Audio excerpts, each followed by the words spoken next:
প্রশ্ন পার উপর একজন একজনের তাকায় আছে। রুয়েটের কোশ্চেন আছে কেন? আমাদের কালকে পরীক্ষা যে ইয়াটা আমরা বলছিলাম যে একদিন স্থগিত করার কথা, কিন্তু একদিন স্থগিত সে করেন নাই।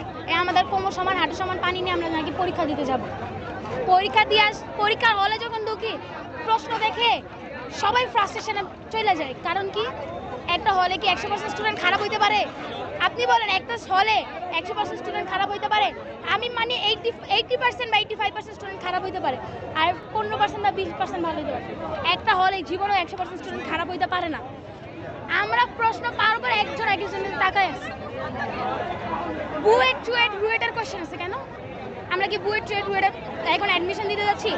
এইচএসসি পরেই তো আমরা এগুলো দিব।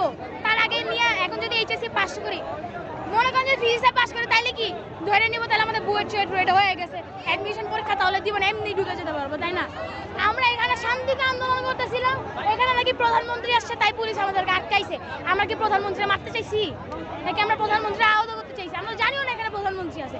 আমরা একটা দাবিতে নামছি এখানে যে শিক্ষামন্ত্রী মিলনের পদত্যাগ।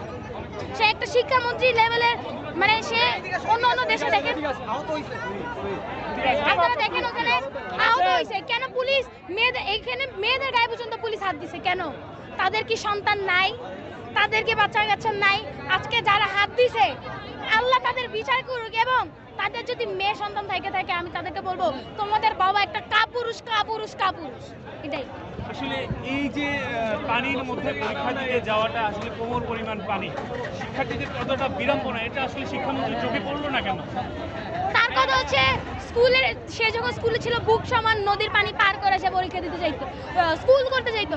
এটা ক্লাস আর এটা পরীক্ষা একই জিনিস না। স্কুল আর পরীক্ষা